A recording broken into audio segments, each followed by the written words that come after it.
श्री सचिन पायलट, श्री सचिन पायलट। अरे भाई बीच में बोली ने जोर से लगाओ ना, दिल्ली तक भेजना है पूरे आवाज। सम्मानीय हमारे इस सभा के मुख्य अतिथि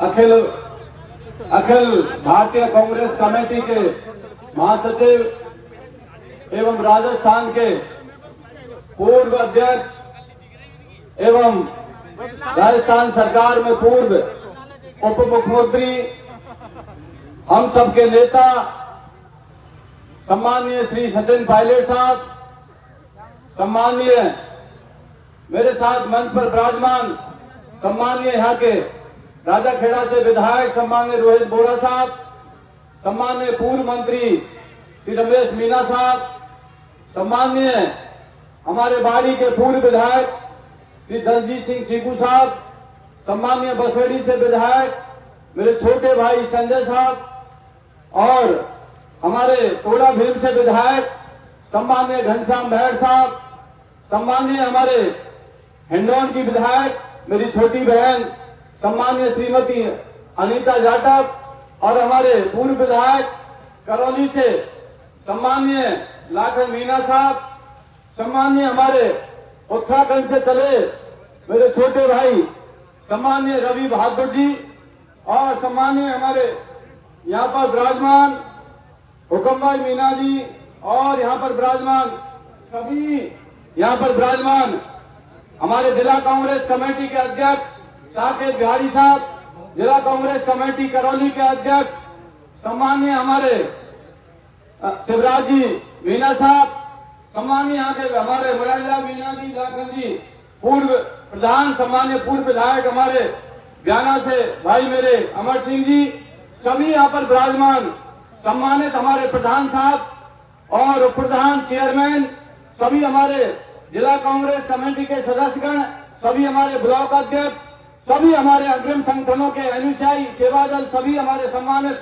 अध्यक्ष साहिबान, और सभी को सामने बैठे हैं मेरे पिता दल बुजुर्गों, नौजवान साथियों और तमाम हमारे मीडिया के साथियों, सबसे पहले तो मैं आप सबको धन्यवाद और शुक्रगुजार हूं कि लगातार जब से मुझे आशीर्वाद मिला है आपकी यहाँ की करौली धौलपुर की जनता ने जो मुझे आशीर्वाद और स्नेह दिया है, मैं कृतज्ञ आपका बहुत बहुत आभारी हूँ। जो लाड प्यार इन दिनों में मिला है, निश्चित तौर पर आपका अपना बेटा, अपना भाई को जो आपने प्यार दिया है। दूसरा में आज रामनवमी भी है और आप सबको इस रामनवमी की भी बहुत बहुत बधाई, शुभकामना। साथियों, ये चुनाव बहुत महत्वपूर्ण चुनाव है। ये करौली धौलपुर की वो पावन धरा है जहाँ मां कैला देवी, मदन मोहन और तमाम हमारे यहाँ पर तीर्थ यहाँ पर होते हैं। निश्चित तौर पर मैं आप सब लोगों से विनम्र अपील करना चाहूंगा कि ये चुनाव देश की आजादी के बाद आप लोगों ने चुनाव तो बहुत देखे हैं कि 70 साल से आपने वोट दिया है, और अब की बार ये चुनाव अलग तरह का चुनाव है। पूरा हिंदुस्तान नहीं, पूरा विश्व इस भारत के चुनाव की तरफ टकटकी लगा के देख रहा है। जिस तरह से देश में डर और भय का माहौल है, सब लोग देखते हैं। ईडी सीबीआई का डर बिठाकर हमारे एक आदिवासी सीएम हेमंत सोरेन जी को जेल में डाल दिया, दूसरा सी अरविंद केजरीवाल जी को जेल में डाल दिया। साथियों, अब रात को हम सोते हैं, डर लगता है कि भारत का विशाल संविधान जो बाबा साहब भीमराव अम्बेडकर ने दिया था, अब ये लगता है ये संविधान रहेगा या नहीं रहेगा। हम जैसा गरीब किसान का बेटा आपके बीच में 2 बार विधायक मैं बना हूँ, तो निश्चित तौर पर बाबा साहब भीमराव अम्बेडकर में संविधान के तहत जो मौलिक अधिकार हैं, उनके जो अधिकार हैं, उनके तहत हम लोग विधायक बने हैं। मेरा आप सब लोगों से विनम्र निवेदन है, आज हमारे युवाओं की दिलों की धड़कन सम्मानीय पायलट साहब जो हम सबके मार्गदर्शक हैं, आपके बीच में आए हैं, इनको आगे उत्तराखंड जाना है। मेरा आप सब लोगों से विनम्र निवेदन है कि मैं तो यहाँ लगातार आपके बीच में रहा हूँ, हमारे मुख्य अतिथि जी को हमने सुनना है। मेरा आप सब लोगों से विनम्र अपील है कि जाने अनजाने में किसी से कोई मेरी गलती हो उसको मैं माफी चाहता हूँ, और किसी की भावना को इन 15 दिनों के अंदर ठेस पहुंची हो उसके लिए भी माफी चाहता हूँ। और आप सब लोगों से मेरा विनम्र निवेदन है कि मैं किसी के गांव और परिवार के अंदर, मैं किसी गांव और ग्राम पंचायत के अंदर मैं नहीं पहुंचता हूँ। समय कम था। मैं आप सब लोगों से विनम्र निवेदन करता हूं, आप सब लोग भजनलाल जाटव हाथ का पंजा का निशान है, मैं हाथ जोड़ के अपील करता हूं, आने वाली 19 तारीख को हाथ के पंजे पर बटन दबा के देंगे तो मैं आपको विश्वास दिलाता हूं, आपका भाई आपका बेटा निश्चित तौर पर उस लोकतंत्र के सबसे बड़े मंदिर में आपकी बात रखेंगे। आज हमारे नेता, जो भविष्य के नेता सम्माननीय सचिन पायलट साहब आपके बीच में आप सुनने आए हैं। मैं इन्हीं शब्दों के साथ आप अपनी वाणी को विराम देता हूं और सम्माननीय पायलट साहब के आशीर्वाद से ही ये टिकट हमें मिला है। आप सब लोगों को मेरी तरफ से ढेर सारी बधाई, शुभकामनाएं, धन्यवाद। जय हिंद, जय भारत, राम राम साहब। बहुत बहुत धन्यवाद। अब मैं महानायक जननायक भारत माता के सच्चे सपूत हम सबके नेता माननीय सचिन पायलट के आप सुनने के इनको बैठे हैं, जोरदार तालियां बजाएं। सचिन पायलट सचिन पायलट आदरणीय श्रद्धेय लोकतांत्रिक मूल्यों के सजग प्रहरी जन की प्रतिमूर्ति आदरणीय सचिन पायलट साहब।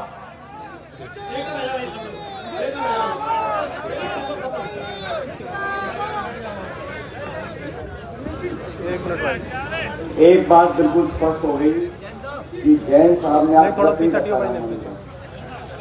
रखा ही नाम बिल्कुल आपका व्रत नहीं है।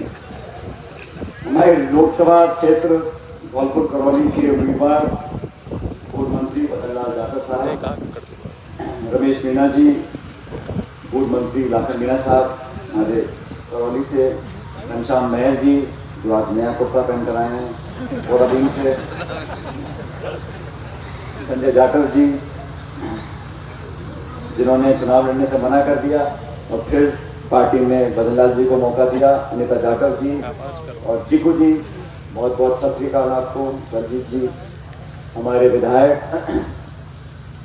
धौलपुर जिले से मोहित बोरा साहब, अमर सिंह जाटव जी पूर्व विधायक, हमारे हरिद्वार से जो विधायक आज हमारे बीच में हैं रवि बहादुर साहब, जिलाध्यक्ष जी हमारे लाखन जी, लक्ष्मीलाल जी, कमल घनसाना जी, ब्लॉक अध्यक्ष जी, पूर्व प्रधानगण, सभी मंच पर जो हमारे नेता उपस्थित हैं, सबसे पहले आप सभी लोगों को रामनवमी का त्यौहार है, आप सबको बहुत बहुत बधाई देना चाहता हूँ, शुभकामना देना चाहता हूँ। परिवार सहित भगवान राम की कृपा आप सब तक बनी रहे। आज चुनाव प्रचार का आखिरी दिन है और 19 तारीख को आपको अपना सांसद चुनना है। सांसद के माध्यम से देश में सरकार बनेगी। हम लोग भारत में विधायक और सांसद चुनते हैं, पार्टी को चुनते हैं और उसके बाद सरकार का निर्माण होता है। 19 तारीख को आप लोगों को अपना वोट डालना है। ये वोट महत्वपूर्ण है, बड़ा चुनाव है। ये प्रधानी प्रमुख और CRDR का चुनाव नहीं, ये देश का चुनाव है। और मुझसे पूर्व वक्ताओं ने आपको जो मुद्दे बताए वो बहुत महत्वपूर्ण है। इस चुनाव में हमको देखना पड़ेगा कि देश में जो सरकार है 10 साल से बीजेपी की सरकार, उस सरकार ने 2014 में जब चुनाव हुए तो क्या बातें बोली थी, क्या वादे किए थे, और इन 10 सालों में जनता और मतदाता का अधिकार है, जिम्मेदारी है कि आप रिपोर्ट कार्ड मांगो कि 10 साल में आपने क्या कहा और क्या किया। महंगाई कम करने की बात करी, किसान की आमदनी दुगनी करने की बात करी, काला धन समाप्त करने की बात करी, भ्रष्टाचार समाप्त करने की बात करी। ये सब 10 साल पहले की बात है।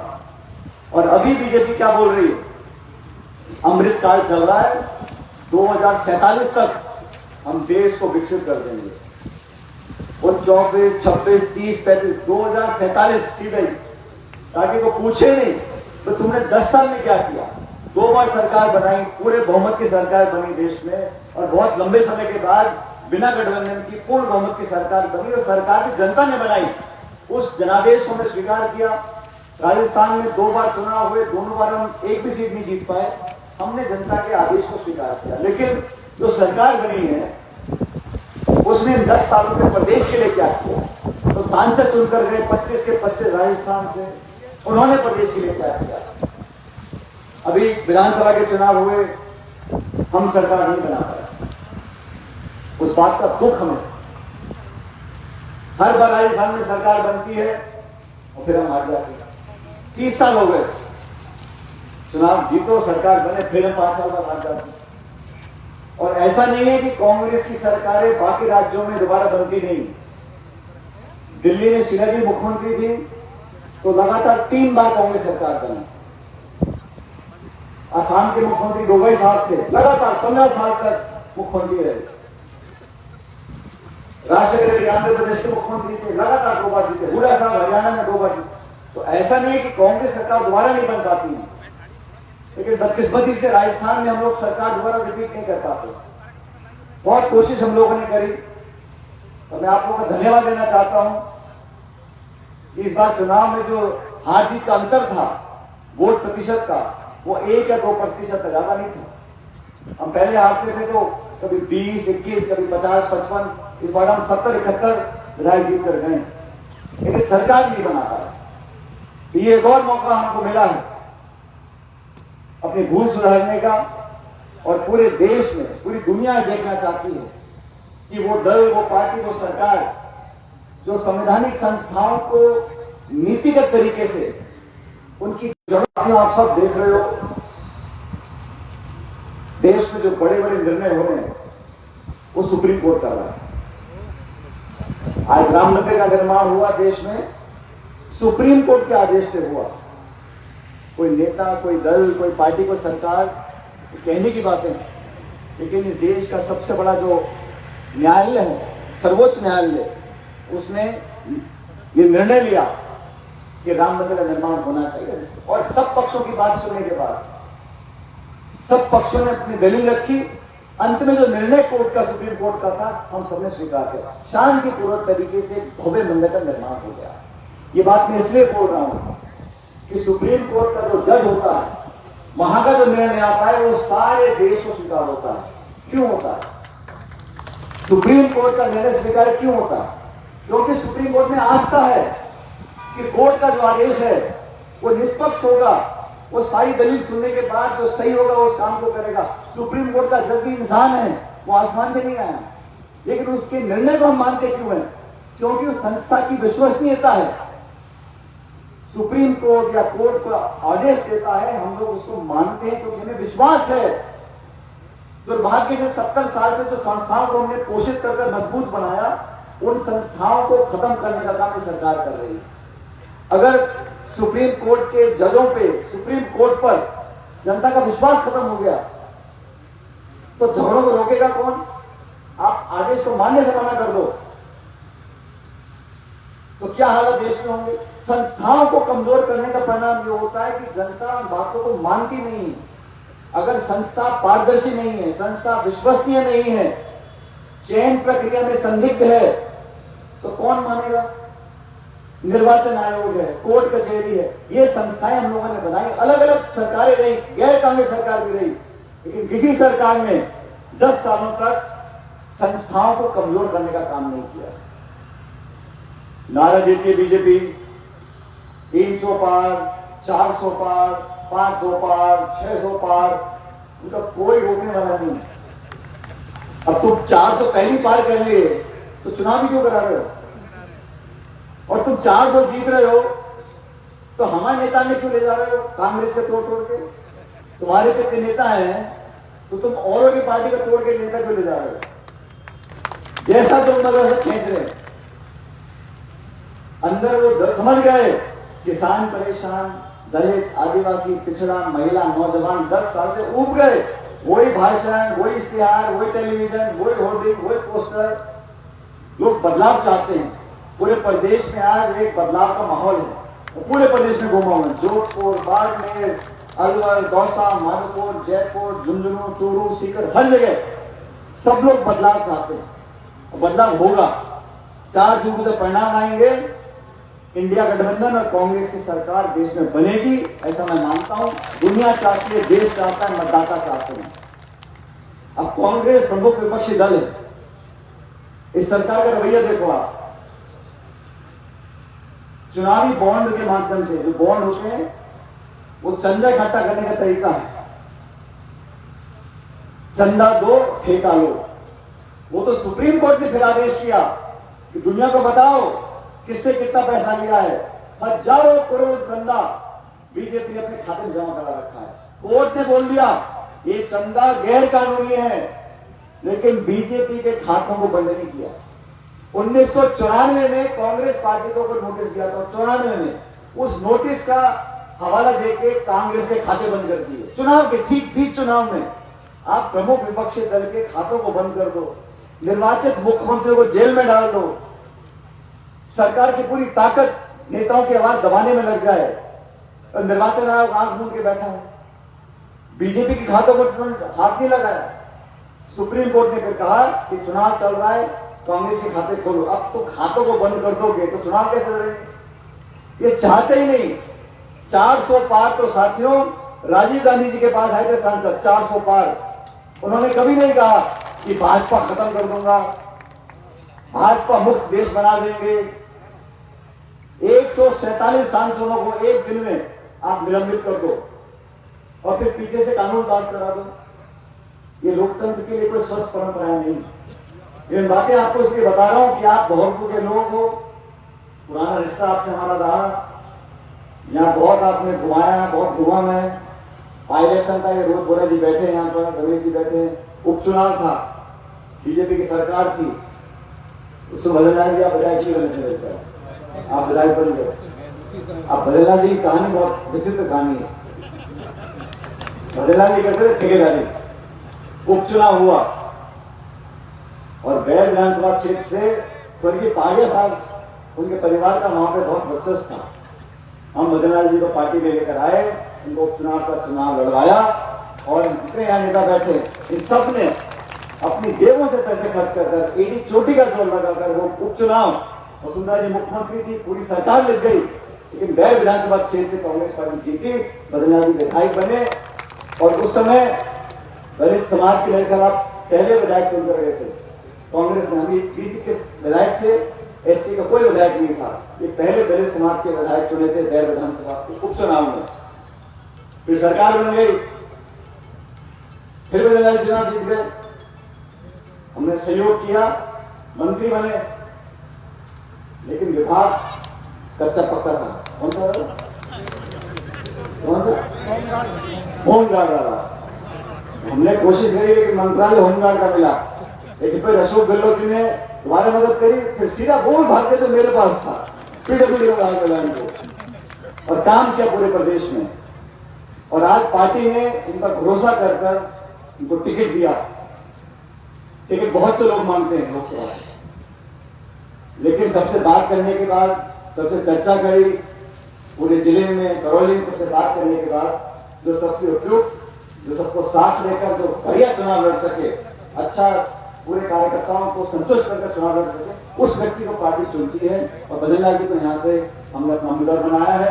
आज प्रचार का आखिरी दिन है, मैं तो आपसे इनके लिए वोट मांगने आया हूँ और आपसे निवेदन करना चाहता हूँ कि ये मत सोचो कि इसको टिकट मिला, ये समाज का है, कौन जाकर कौन, फटीक कौन, लेगर कौन, कोली कौन, ये सब ये पार्टी चुनाव लड़ रही है और ये जीत भी पार्टी की होगी।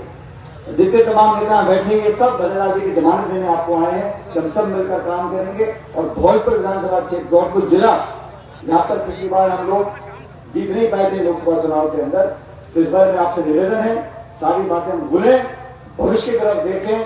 और यहाँ पर ये चुनाव अगर पार्टी जीत कर जाती है तो हमारे हाथों को ताकत मिलेगी। राहुल गांधी जी जो लड़ाई लड़ रहे हैं, तमाम विपरीत परिस्थितियों के बाद पैदल चले 4000 किलोमीटर, हम न्याय की बात करते हैं। और गारंटी जो है, मुझे अच्छी तरह याद है हिमाचल के चुनाव में पहली बार कांग्रेस पार्टी ने कहा हम ये गारंटी दे रहे हैं, प्रधानमंत्री को सब पसंद आ गया। और जब उनको कुछ पसंद आ जाता है कि वो पूरा उसको ले लेते हैं। सरदार पटेल जी को ले लिया, सफाई अभियान को ले लिया, जीएसटी को ले लिया। बीजेपी ने जीएसटी का विरोध किया, एफडीए का विरोध किया, अमेरिका के साथ प्रमाणों पर करार हुआ उसका विरोध किया, लेकिन जब सरकार में आते तो सब अपना लेते। तो गारंटी जो शब्द है ये कांग्रेस ने पहली बार हिमाचल में इस्तेमाल किया था। अब हर जगह देखता हूं तो प्रधानमंत्री वो गारंटी गारंटी, तो क्या गारंटी की गारंटी है? मेरी गारंटी की गारंटी है, लेकिन असली गारंटी जो है, गारंटी वो आप सब लोगों के हाथ में है। जिसका बटन दबाओगे उसी को सेवा करने का मौका मिलेगा। इसलिए 19 तारीख को हम सबको मिलकर हमारी पार्टी ने जो मैनिफेस्टो बनाया है, किसान, गरीब, दलित, जैसा मुझसे पूर्व वक्ताओं ने बोला, सरकार बनाने को कितने सांसद चाहिए? 272 चाहिए सरकार बनाने के लिए। इनको 400 क्यों चाहिए मुझे बताओ भाई? 10-5 ऊपर नीचे कर लो, 72, 82, 92, तो 300 गोल मोल कर लो, 400।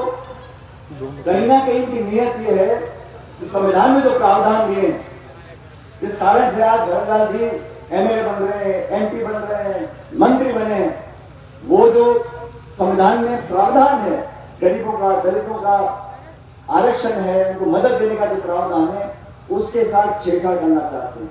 और फिर आपने कभी देखा है भाजपा के बड़े बड़े नेता आगे बोलते हैं, नहीं नहीं हम संविधान नहीं बदलेंगे, नहीं अरे तुम बोल ही क्यों रहे हो? अगर ये चर्चा नहीं है तो सफाई तो देनी पड़ रही है। जैसे लोग छापे लगाते कांग्रेस नेताओं के ऊपर, ईडी का, सीबीआई का, इनकम टैक्स का, पुलिस का, फिर कहते हैं अरे भाई डर क्यों रहे हो? छापा पड़ने दो, कुछ नहीं मिलेगा तो छूट जाना, या कचहरी चले जाओ, कोर्ट से छूट के आ जाना। तो हम कह रहे हैं कि अगर आपको इसमें बदलाव नहीं करना तो आप सफाई क्यों दे रहे हो? बार बार गला फाड़ फाड़ के बोलना पड़ रहा है। अम्बेडकर जी का संविधान है, उसको हम नहीं छुएंगे। आपने कभी सुना मनमोहन सिंह जी ने ऐसा बोलना पड़ा उनको, या सोनिया गांधी ने कभी बोला हो? क्योंकि लोग जानते हैं कांग्रेस पार्टी का ऐसा सोच भी नहीं सकती। भारतीय जनता पार्टी के नेता, उनकी सोच घमंड और अहम की हो गई है। इसलिए तवे पे रोटी के पलटने का समय आ गया है। मैं पूरे प्रदेश और देश में अलग अलग राज्यों में गया हूँ। कांग्रेस पार्टी इंडिया अलायंस का बहुत अच्छा माहौल चल रहा है। 36 कौम चारों धर्म के नेता मिलकर आप सब कांग्रेस पार्टी को जिताएं। आज त्योहार का दिन था, सुबह सुबह का टाइम है। रोहित बोरा जी को, चीकू साहब को, रमेश मीना जी को, घनश्याम जी को मैंने कहा भाई मेरे को आज आना उत्तराखंड, हमारे विधायक, और ये इनका मतलब था हरिद्वार घूमने के लिए आओ। मन से चलना शुरू कर दिया, हम सब एक दिन हरिद्वार पहुंच जाएंगे। वो तो घूमने के लिए बुला रहे हैं आपको, ऐसा तो ना कह रहे हैं। तो त्योहार के दिन आप सब यहाँ पर आए, हमारी बात को सुना, और मुझे लगता है कि पूरे देश में भी कांग्रेस का बहुत अच्छा प्रदर्शन रहेगा। और आप लोगों ने इत्मीनान से हमारी बात को सुना। मुझे पूरा विश्वास है 19 तारीख को आप कांग्रेस पार्टी को वोट डालेंगे, हमारी पार्टी जीत कर जाएगी, आपके सांसद बनेंगे। घनश्याम में भी चिंता कर रहे थे, कहते भाई ये भजनलाल जी से जीतने के बाद मिलने का टाइम पे रोज बोरा लेना पड़ेगा। भजनलाल जी मिलना है तो रोज बोरा ही टाइम देंगे, ऐसा नहीं है। भजनलाल जी जीतेंगे तब भी आपके बीच में रहेंगे, काम करेंगे, पहले भी आपके बीच में काम किया है। इसलिए उम्मीदवार, विचारधारा, पार्टी, परफॉर्मेंस सब देखने के बाद हमारा पगड़ा भारी है। इसलिए आप वोट देकर जिताओ, आपसे निवेदन करने आया था। और आप सब लोगों को रामनवमी की शुभकामनाएं। आप फलो फूलो आगे बढ़ो। आप सबको बहुत बहुत धन्यवाद। राम राम साहब।